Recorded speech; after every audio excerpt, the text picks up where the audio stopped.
हैं female hormone और female physiology की बात कर रहे हैं हम। ये चैप्टर नंबर 82 स्टार्ट करने लगे हैं। फीमेल्स के अंदर सेक्सुअल ऑर्गन कौन-कौन से हमारे पास फीमेल रिप्रोडक्टिव ट्रैक्ट्स के अंदर ओवरीज होती हैं, फैलोपियन ट्यूब्स होती हैं, इसके अलावा यूट्रस, वजाइना और सर्विक्स वगैरह होता है। वो जेनेसिस जो है जैसे हमने मेल्स के अंदर स्पर्मेटोजेनेसिस पढ़ा वैसे ही हमारे पास फीमेल्स के अंदर फॉलिकुलर सेल्स से जो है वो हमारे पास बनते हैं egg cell. Developing egg cell को हम कहते हैं वो साइट, उसकी डिफरेंशिएशन की प्रोसेस को हम कहेंगे वो जेनेसिस। वो जेनेसिस के अंदर हमारे पास क्या होता है, सबसे पहले हमारे पास होता है प्राइमोर्डियल जर्म सेल, प्राइमोर्डियल ओवा जिसको हम कहते हैं, वहां से हमारे पास बनता है ग्रैन्युलोजस। वो जेनेसिस के अंदर हमारे पास सबसे पहले होता है primordial germ cell. Primordial germ cell जो है रिपीटेड डिवीजन से ना ओवरी को कर देता है लाइन। प्राइमोर्डियल जर्म सेल से हमारे पास बनता है ओवोगोनियम। ओवोगोनियम को हम प्राइमोर्डियल ओवम कहते हैं। प्राइमोर्डियल ओवम की अगर हम स्ट्रक्चर को देखें तो इसके बाद single layer of granulosa cell होता है। फिर इसके अंदर होता है माइटोसिस का प्रोसेस जिससे बनता है प्राइमरी ओसाइट, यहाँ पे इसको हम कहते हैं प्राइमरी फॉलिकल। प्राइमरी फॉलिकल के ऊपर अगर हम देखें तो यहाँ पे लेयर्स ऑफ सेल जो कि ग्रैन्युलोसा सेल हैं वो बहुत ज़्यादा हो गई हैं। फिर हमारे पास बनती है मियोसिस 1 होती है, एक पोलर बॉडी बनती है सेकेंडरी ओसाइट। सेकेंडरी ओसाइट की अगर हम बात करें तो ये फॉलिकल अब मैच्योर हो रहा है, ये फॉलिकल मैच्योर होगा, ये हमारे पास सेकेंडरी ओसाइट कैसे हुआ है। इसके अंदर हमारे पास ग्लाइकोजन जो है फ्लूइड अकोमुलेट होना स्टार्ट हो जाएगा। यहाँ पे बन जाएगा एक एंट्रम और कुछ सेल जो है इसको सराउंड कर लेंगे, ये ठीक है इंटरना बना देंगे और इसके साइड वाले हमारे पास ठीक है एक्सटर्ना बना देंगे। जब ओव्यूलेशन होगी तो सेकेंडरी वो साइड जो है वो रप्चर करेगा और सेकेंडरी वो साइड जो है मियोसिस 2 का कंप्लीट होगी जब स्पर्म आ जाएगा। Secondary polar second polar body बनेगी और ओम या जाइगोट बनेगा जब ये स्पर्म के साथ मिल जाएगा।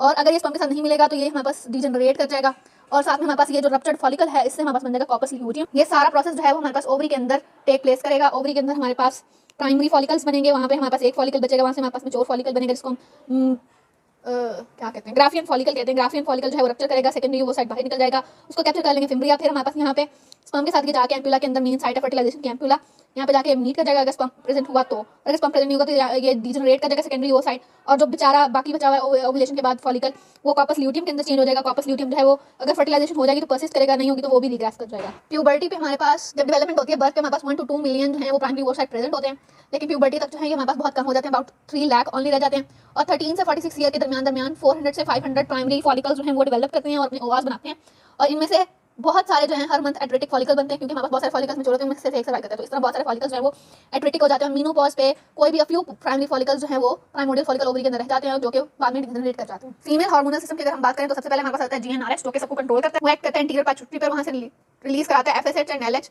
फॉलिकल स्टिमुलेटिंग हार्मोन और ल्यूटिनाइजिंग हार्मोन। इसके बाद ओवरी जो है वो हमारे पास रिलीज करती है एस्ट्रोजन एंड प्रोजेस्टेरॉन जो कि हमारे पास एफएसएच और एलएच के एक्शन से रिलीज होते हैं। जीएनआरएच की अमाउंट जो है वो डिपेंड करती है, इंक्रीज और डिक्रीज कर सकती है सेक्सुअल एक्टिविटी सेक्सुअल साइकिल के दरमियान। और ये इसकी जो पल्सेस ये हमारे पास शॉर्ट पल्सेटिंग एवरेज से हर 90 मिनट के बाद जो है वो रिलीज होता है जैसे कि मेंस के अंदर हो रहा है। मंथली साइकिल की अगर हम बात करें तो मंथली साइकिल को हम मेंस्ट्रुअल साइकिल कहते हैं फीमेल का, ये हमारे पास 28 डे एवरेज होता है। 20 से 45 डे तक ये इलोंगेट या शॉर्ट हो सकता है, 20 डे शॉर्ट और 45 day long. Female sexual cycle के 2 सिग्निफिकेंट रिजल्ट आ सकते हैं, या तो सिंगल ओवम जो रिलीज हुआ है वो हमारे पास सिंगल फीटस के अंदर ग्रो कर जाएगा और यूटेराइन एंडोमेट्रियम को हम साथ में इम्प्लांटेशन के लिए, या एक तो हमारे पास ओवेरियन साइकिल चल रहा होता है मेंस्ट्रुअल साइकिल में, दूसरा हमारे पास यूट्रस के अंदर साइकिल चल रहा होता है, साथ में यूट्रस की एंडोमेट्रियम को भी प्रिपेयर किया जा रहा होता है कि वहां पे इम्प्लांटेशन होनी होती है। ये ग्राफ्स हमारे पास बहुत इंपॉर्टेंट है। सबसे पहले हमारे पास क्या होगा कि जीएनआरएच की वजह से एफएसएच का रिलीज जो है वो स्टार्ट होगा। एफएसएच जो है वो बहुत सारे फॉलिकल्स बनाएगा हमारे पास ओवरी के अंदर। वो फॉलिकल्स जो है उनमें से एक जो है वो बना देगा मैच्योर फॉलिकल और प्री ओव्यूलेटरी या मैच्योर फॉलिकल, और बाकी सारे जो है एट्रीटिक हो जाएंगे, फॉलिकुलर एट्रीजिया में चले जाएंगे। इसी के साथ हमारे पास एलएच रिलीज होगा और ओव्यूलेशन से 2 डेज बिफोर जो है हमारे पास एलएच का आएगा सर्ज। एलएच के सर्ज की वजह से हमारे एफएसएच का रिलीज जो है ना वो हमारे पास साथ में यूट्रस के ओवरी से एस्ट्रोजन को रिलीज कराएगा। वो एस्ट्रोजन क्या करेगा, हमारे पास यूट्रस के अंदर थिकनिंग कराएगा, एस्ट्राडायोल की फॉर्म में हमारे पास एस्ट्रोजन जो है वो रिलीज होगा। जब हमारे पास एलएच का सर्ज आएगा, एलएच सर्ज जो है वो एस्ट्रोजन को डिप्रेस करेगा। एलएच का सर्ज हमारे पास आया, एस्ट्रोजन हो गया डिप्रेस और फिर हमारे पास यहाँ पे हो गई ओव्यूलेशन 14th डे पे।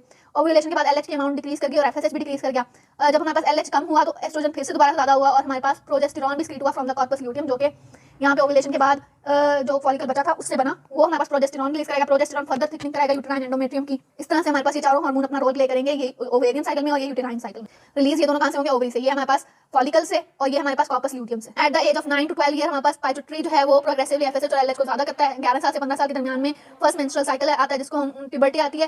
Period of change first menstrual cycle को हम कहते हैं मिनार्की।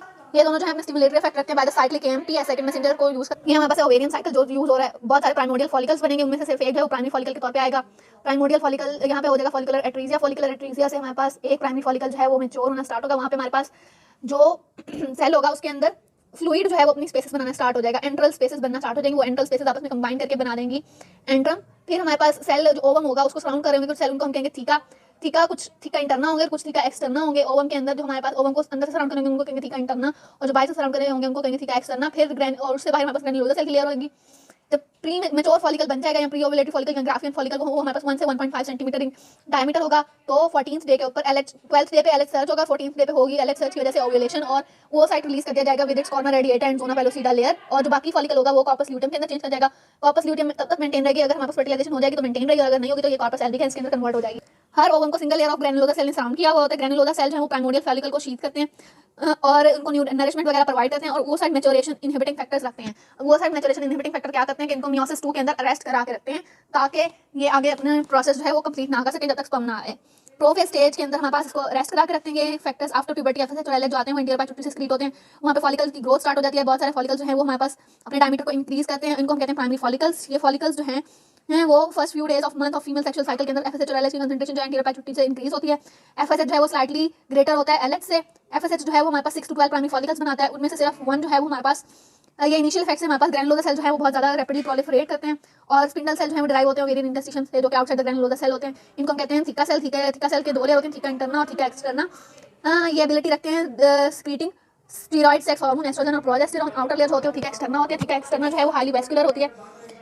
अर्ली प्रोलिफरेटिव फेज के अंदर हमारा ये होती है प्रोलिफरेटिव फेज। प्रोलिफरेटिव फेज के अंदर हमारे पास फॉलिकल्स बन के फिर हमारे पास फॉलिकल के अंदर फ्लूइड कंसंट्रेशन जो है वो बढ़ना स्टार्ट हो जाएगी। फ्लूइड की कंसंट्रेशन बढ़ने से हमारे पास फॉलिकल्स के अंदर बनेगा स्पेस, जिसको हम कहेंगे एंट्रम। एंट्रम पेयर होगा मेसोग्रेनुलोसा सेल के अंदर। फिर हमारे पास फॉलिकल्स जो है वो लार्जर फॉलिकल को हम वेसिकुलर फॉलिकल कहेंगे। वो फॉलिकल जो है वो एस्ट्रोजन स्क्रीट करेगा। Estrogen is created in the follicle causing the granulosa cell जो है वो अपने नंबर को बढ़ाएंगे एफएसएच रिसेप्टर के, और पॉजिटिव फीडबैक के जरिए ग्रेनुलोसा सेल जो है वो मोर सेंसिटिव हो जाएंगे एफएसएच के लिए, यानी कि ग्रेनुलोसा सेल के ऊपर हमारे पास एफएसएच के रिसेप्टर की तादाद जो है वो बढ़ जाएगी। पाइटोट्री एफएसएच और एस्ट्रोजन जो है वो दोनों कंबाइन करा के एलएच रिसेप्टर बनवाएंगे ग्रेनुलोसा सेल पे, और फिर एलएच की स्टिमुलेशन बढ़ने से क्या होगा कि एलएच सर जाएगा। एलएच जो है वो आके यहाँ पे अपनी सेंसिटिविटी दिखाएगा, और इसी साथ में हमारे पास एंट्रल फ्लूइड, एंट्रल फॉलिकल जो है वो फॉलिकल इसके अंदर एंट्रम बन रहा है, उसके अंदर हमारे पास उसकी ग्रोथ जो है वो 3 to 4 फोल्ड्स अपना डायमीटर कर लेगा, और फिर आहिस्ता आहिस्ता इसका डायमीटर और मैस जो है वो इंक्रीज कर जाएगा अबाउट 1000 फोल्ड्स। फॉलिकल इनलार्ज करेगा, ओवम जो है वो remain embedded in the mass of granulosa cell. फिर हमारे पास सिर्फ 1 फॉलिकल जो है वो फुली मैच्योर करेगा हर मंथ में। एक वीक के बाद जो है हमारे पास ओवुलेशन होगी, और एक फॉलिकल जो है दोनों सारे फॉलिकल जो 8 से 10 फॉलिकल बने थे उनमें सिर्फ एक फॉलिकल जो है वो अपनी ग्रोथ बहुत ज़्यादा कर लेगा बाकी सब फॉलिकल्स को एट्रीजिया हो जाएगा। जो रैपिडली ग्रोइंग फॉलिकल हैं वो हमारे पास डिप्रेस करेगा फर्दर इनहांसमेंट ऑफ एफएसएच को, यानी कि जो फॉलिकल ग्रो करेगा वो हमारे पास एफएसएच को ही डिक्रीज कर देगा। एफएसएच डिक्रीज होगा तो मजीद फॉलिकल जो है वो ग्रो नहीं करेंगे। सिंगल फॉलिकल जो है 1.5 सेंटीमीटर तक पहुंच जाएगा उसका डायमीटर, इसको हम कहेंगे मैच्योर फॉलिकल। उसके बाद होगी हमारे पास ओवुलेशन नॉर्मल फीमेल साइकिल होता है 28 डे का, तो 14th डे पे हमारे पास होगी ओवुलेशन। ओवुलेशन के अंदर हमारे पास ओवरी के ऊपर हल्का सा आएगा small area in the centre of follicular capsule, हमारे पास स्टिग्मा प्रोड्यूस होगा। 30 मिनट के अंदर हमारे पास फॉलिकल का फ्लूइड जो है वो ऊज आउट करेगा स्टिग्मा के थ्रू, और 2 मिनट के अंदर हमारे पास स्टिग्मा जो है वो रप्चर करेगा तो वहाँ से फ्लूइड रिलीज होगा, और सेंट्रल पोर्शन ऑफ फॉलिकल जो है वो इमेजिनेट करेगा आउटवर्ड, और हमारे पास जो वो साइट है with the corner radiata cell और जोना पेलोसिडा, इसके साथ हमारे पास जो एग है वो आउटसाइड इमेजिनेट कर जाएगा। इस प्रोसेस को हम यहाँ से देखेंगे। एलएच आया, उसने फॉलिकुलर स्टीरॉइड हार्मोन प्रोजेक्ट ये कुछ। अब एलएच की बात करें तो LH is necessary for the final follicular growth and ovulation. तो हमारे पास 2 डेज बिफोर ओवुलेशन हमारे पास rate of creation of LH जो है वो 10 फोल्ड्स हो जाएगी, जिसको हमने कहा था कि एलएच सर्ज, और 16 आवर्स बिफोर द ओवुलेशन हमारे पास ये पीकिंग आती है इसकी। एलएच और एफएसएच दोनों इकट्ठे काम करेंगे तो फॉलिकल की होगी रैपिड स्वेलिंग, और फॉलिकल के इफेक्ट्स जो हैं ग्रेनुलोसा और थीका सेल जो हैं वो कन्वर्ट हो जाएंगे प्रोजेस्टेरॉन क्रिएटिंग सेल्स के अंदर। और जब हमारे पास रेट ऑफ एस्ट्रोजन जो है वो फॉल करेगा 1 डे बिफोर द ओवुलेशन, तो हमारे पास प्रोजेस्टेरॉन की स्क्रीशन जो है वो होना स्टार्ट हो जाएगी। ये हमने कहा कि प्री ओवुलेटरी के अंदर एक दिन पहले ही जब एलएच आया, एलएच और एफएसएच के दोनों के एक्शन ने हमारे पास एस्ट्रोजन को डिक्रीज करा दिया, और प्रोजेस्टेरॉन जो है वो एक दिन पहले ही रिलीज होना स्टार्ट हो जाएगा तब तक। अब इस एनवायरमेंट में रैपिड ग्रोथ ऑफ फॉलिकल होगी, डिमिनिश एस्ट्रोजन स्क्रीशन होगी, और थर्ड पे इनिशिएशन होगी स्क्रीशन ऑफ प्रोजेस्टेरॉन की। प्री ओवुलेटरी सर्ज जाएगा एलएच का, और ओवुलेशन जो है वो अगर प्री ओवुलेटरी सर्ज एलएच का ना आए तो ओवुलेशन नहीं होगी, अगर प्री ओवुलेटरी सर्ज आएगा तो ओवुलेशन होगी। अब इनिशिएशन कैसे होगी ओवुलेशन की? हमारे पास सबसे पहले हमारे पास एलएच आएगा, इंटीरियर पाइटोट्री से स्क्रीट होगी, रैपिड स्क्रीशन होगी इसकी, और यहाँ से हमारे पास प्रोजेस्टेरॉन जो है वो स्क्रीट होना स्टार्ट होगा। फ्यू आवर्स के अंदर कुछ इवेंट्स होंगे, लाइक थीका एक्सटर्ना सेल जो है वो हमारे पास प्रोटियोलिटिक एंजाइम रिलीज करेंगे, वो एंजाइम जो है वो डाइसोलेट करेंगे फॉलिकल की कैप्सुलर वॉल को, उसकी वॉल को कर देंगे वीक। उसके वीक करने से हमारे पास वहाँ पे होगी डीजनरेशन ऑफ स्टिग्मा, साथ में ही हमारे पास न्यू ब्लड वेसल्स जो है वो ग्रो करेंगे फॉलिकल की वॉल के अंदर, और हमारे पास प्रोस्टाग्लैंडिन्स रिलीज होंगे फॉलिकल टिश्यू में। ये दोनों फैक्ट्स क्या कराएंगे, प्लाज्मा के अंदर फॉलिकल की ट्रांसड्यूशन कराएंगे, और हमारे पास फॉलिकल के अंदर स्वेलिंग बनेगी, दोनों के फॉलिकल की स्वेलिंग और साइमल्टेनियस डीजनरेशन ऑफ स्टिग्मा, ये दोनों क्या करेंगे, हमारे पास discharge of ovum, luteinizing hormone आएगा जो कि हमारे पास प्रोजेस्टेरॉन की रिलीज कॉज करेगा। प्रोजेस्टेरॉन की रिलीज से प्रोटियोलिटिक एंजाइम इन्वॉल्व होंगे, और फॉलिकुलर हाइपरीमिया और प्रोस्टाग्लैंडिन स्क्रीशंस होंगी। प्रोस्टाग्लैंडिन स्क्रीशन होगी तो प्लाज्मा जो है वो फॉलिकल के अंदर मूव करेगा, फॉलिकल स्वेल करेगा। प्रोटियोलिटिक एंजाइम आएंगे तो फॉलिकल की वॉल जो है वो वीक करेगी, और डीजनरेशन का सिग्मा का, ये दोनों चीजें मिलकर फॉलिकल को कराएंगे रप्चर, और ओवम जो है वो आउटसाइड द फॉलिकल मूव कर जाएगा। इस तरह से हमारे पास होगी ओव्यूलेशन। फिर हमारे पास आएगा ल्यूटियल फेज के अंदर हमारे पास जो बाकी रिमेनिंग ग्रेनुलोसा और थीका इंटरना के सेल हैं वो हमारे पास ल्यूटिन सेल के अंदर कन्वर्ट हो जाएंगे, और येलोइश अपीयरेंस हो जाएगी उन सेल की, इसको हम कहेंगे ल्यूटिनाइजेशन। ल्यूटिनाइजेशन के बाद हमारे पास कॉर्पस ल्यूटियम बन जाएगी। ग्रेनुलोसा सेल जो है कॉर्पस ल्यूटियम के अंदर डेवलप करेंगे, एंडोप्लाज्मिक रेटिकुलम ऐसे डेवलप करेंगे। थीका सेल जो है वो हमारे पास एंड्रोस्टेरोन और टेस्टोस्टेरोन जो है वो तो बनाएंगे, फीमेल सेक्स हार्मोन वो इनकी वजह हमारे पास बनाएंगे। अच्छा, जो थीका सेल है वो हमारे पास बनाएंगे एंड्रोजन, एंडोस्टिन, डायोन और टेस्टोस्टेरोन, और जो एक एंजाइम है एरोमाटेज वो इनको करा देगा कन्वर्ट ग्रैनुलोसा सेल के अंदर एक एंजाइम है एरोमाटेज वो इनको करा देगा कन्वर्ट एस्ट्रोजन में। एस्ट्रोजन जो है वो हमारे पास कॉर्पस ल्यूटियम नॉर्मली ग्रो करेगी 1.5 सेंटीमीटर डायमीटर में, 7 से 8 दिन तक ये डेवलप रहेगी और 21 डे पे इसका मैक्सिमम फंक्शन होगा। इसके अंदर हमारे पास 12 दिनों के लिए लिपिड कैरेक्टरिस्टिक्स रहेंगे, इसको हम कहेंगे कॉर्पस एल्बिकन। आफ्टर ओवुलेशन के कॉर्पस, फिर ये 12 दिनों के बाद कॉर्पस एल्बिकन बन जाएगी। ल्यूटिनाइजिंग फंक्शन एलएच जो है वो हमारे पास एलएच का नाम ल्यूटिनाइजिंग क्यों है, क्योंकि हमारे पास कॉर्पस जो ल्यूटियम होता है उसका येलो कलर होता है, इस वजह से इसका नाम है ल्यूटिनाइजेशन। और जो हमारे पास फॉलिकुलर फ्लूइड होता है वहाँ पे हमारे पास ल्यूटिनाइजिंग इनहिबिटिंग फैक्टर होता है, और ताकि ओवुलेशन को चेक रखा जा सके। Excretion of corpus luteum large amount में प्रोजेस्टेरोन और एस्ट्रोजन रिलीज करती है, इसी वजह से हमारे पास बाद में ओवुलेशन के बाद जो है प्रोजेस्टेरोन और एस्ट्रोजन की अमाउंट क्यों बढ़ती है, क्योंकि यहाँ पे कॉर्पस ल्यूटियम पड़ी हुई होती है। कॉर्पस ल्यूटियम जो है प्रोजेस्टेरोन और एस्ट्रोजन के अमाउंट जो है वो बढ़ा देती है। फिर ल्यूटिन सेल के अंदर एक सीक्वेंस आता है, लाइक पहले वो प्रोलिफरेट करते हैं, फिर वो इनलार्ज करते हैं, फिर उनकी एक्सक्रीशन जो है वो फॉलो करती है, एक्सक्रीशन होती है उनसे, और फिर उसके बाद हमारे पास उनकी हो जाती है डिजनरेशन, और इस सारे प्रोसेस के अंदर लगते हैं 12 डेज।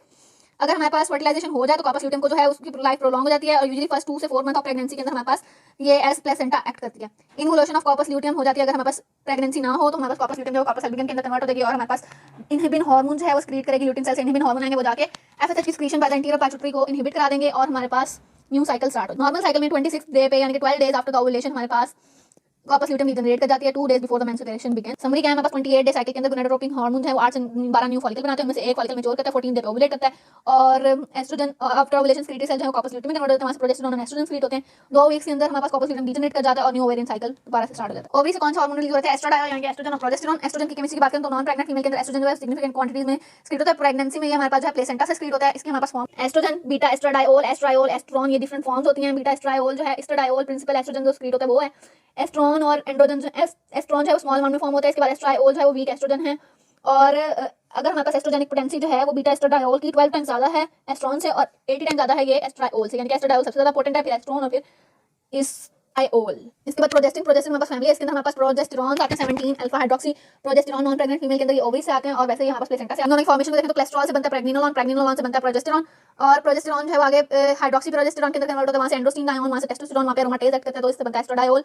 और दूसरा बात हमारे पास क्या है कि एंड्रोस्टिन डायोन है उस पर एरोमाटेज एक्ट करता है तो बनता है एस्ट्रॉन, और लिवर के अंदर जाके डिग्रेड होकर बनता है एस्ट्रायोल, और ये भी जो एस्ट्राडायोल है ये भी लिवर के अंदर जाके कन्वर्ट होता है एस्ट्राडायोल में, और एस्ट्रायोल जो है वो यूरिन के अंदर स्क्रीट किया जाता है।